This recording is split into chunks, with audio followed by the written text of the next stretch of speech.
Ini sangat lucu, seharusnya itu membela ya masyarakat yang terdampak pagar laut, masyarakat yang kehilangan lahannya. Menurut saya seperti itu, bukan membela Pak Jokowi terus tetapi masyarakat diabaikan. Padahal kalau pileg, kalau pilkada, PSI juga membutuhkan suara dari masyarakat. Seharusnya belalah masyarakat, bukan membela Pak Jokowi. Ini sangat lucu sekali.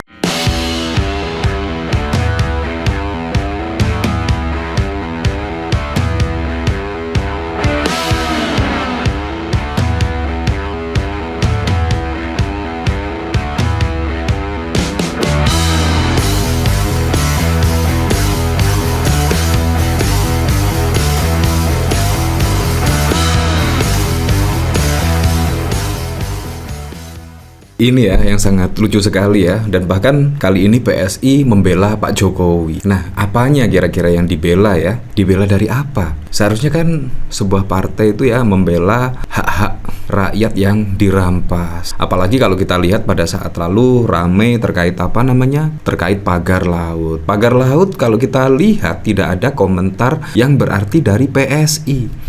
PSI bahkan terlihat bungkam, tidak terlihat. Seharusnya PSI kan juga ikutlah sidak ke pagar laut dan lain sebagainya.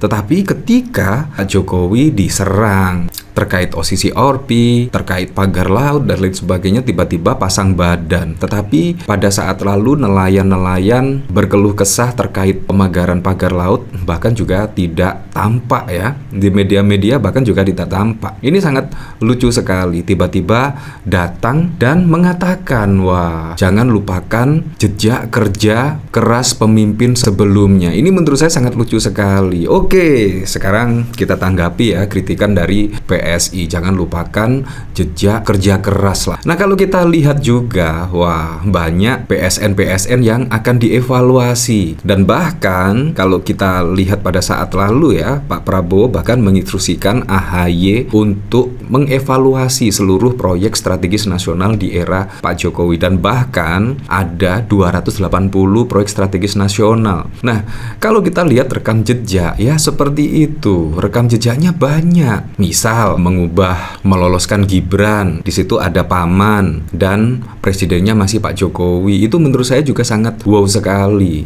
Kalau kita lihat rekam jejak, ya memang sih banyak pembangunan-pembangunan yang sudah dilaksanakan oleh Pak Jokowi dan juga sudah dirasakan manfaatnya oleh masyarakat, banyak sekali. Tetapi kan kita juga harus mengkritik yang di luar track, di luar jalur dari Pak Jokowi itu sendiri sebagai presiden pada saat lalu ya. Seperti proyek-proyek yang merugikan masyarakat. Menurut saya itu juga harus dikritik. Jadi jangan memuji-muji terus. Tetapi kalau Pak Jokowi sudah di luar track yang benar, ya kita seharusnya wajib mengkritik, bukan terus memuji dan seterusnya. Menurut saya juga itu sangat lucu sekali. Ya memang perlu diakui Pak Jokowi itu sudah melakukan lah pekerjaan-pekerjaan pada saat yang lalu, khususnya di periode pertama. Pembangunan-pembangunan masif dan lain sebagainya. Dan menurut saya sih di 2 tahun kepemimpinan Pak Jokowi sebelum purna tugas, menurut saya banyak peraturan-peraturan yang ya Anda tahu sendirilah dari pemberitaan-pemberitaan. Nah, dari sini bahkan juga dikomentari oleh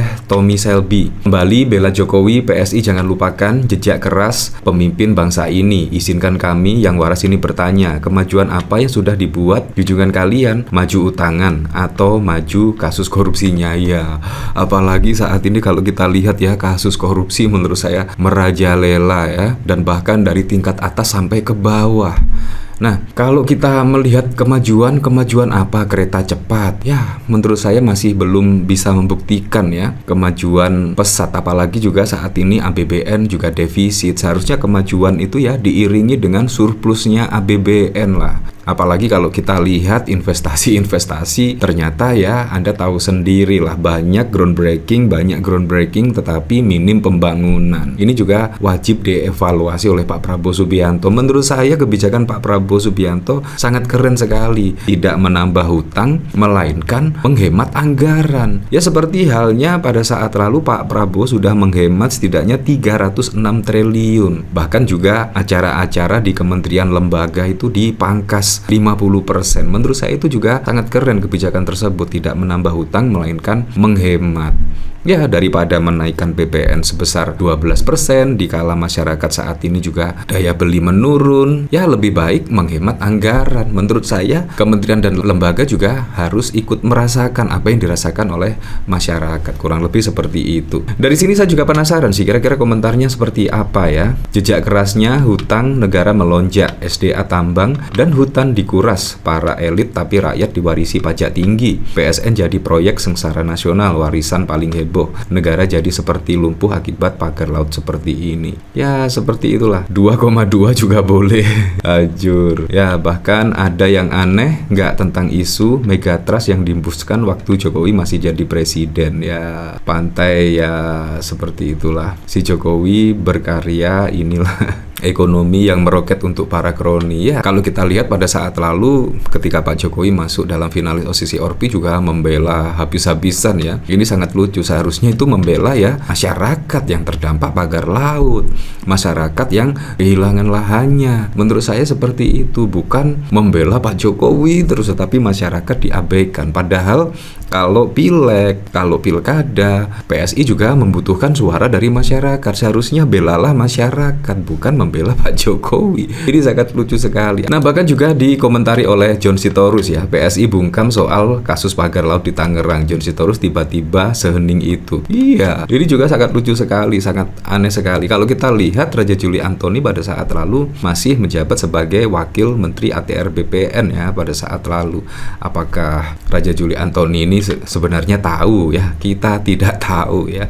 Yang jelas memang terlihat sangat senyap sekali ketika masyarakat mengomentari terkait pagar laut dan lain sebagainya. Nah, dari sini saya juga penasaran sih, kira-kira komentarnya seperti apa ya? Lagi pada tiarap atau jadi bego karena udah kenyang. Projonya Mulyono pada tiarap, biasanya paling nyinyir berisik, hening, diam, dan pura-pura flu. Lalu pakai masker bang, backgroundnya ini sudah sebagai penanda. Kok dikaitkan dengan PSI lah ya? Mungkin mentornya yaitu Mulyono diduga terlibat. Nah, sepertilah, jangan-jangan bukan hanya laut yang dilego, tapi juga hutan. Kan sekarang jadi penguasa hutan, bukan raja hutan loh. Bukan cuma sekjen yang telan bumi, Mas Ketum juga amblas. Kalau kita lihat pemberitaan dari sini ya, dari fajar.co.id, kembali bela Jokowi, PSI, jangan lupakan jejak keras pemimpin bangsa ini. Ketua Biro Ideologi dan Kaderisasi DPW PSI, Dedi Nur, mengajak masyarakat untuk bersikap adil dalam menilai seorang tokoh yang telah berkontribusi besar bagi bangsa. Dedi meminta masyarakat tidak menutup mata terhadap berbagai capaian positif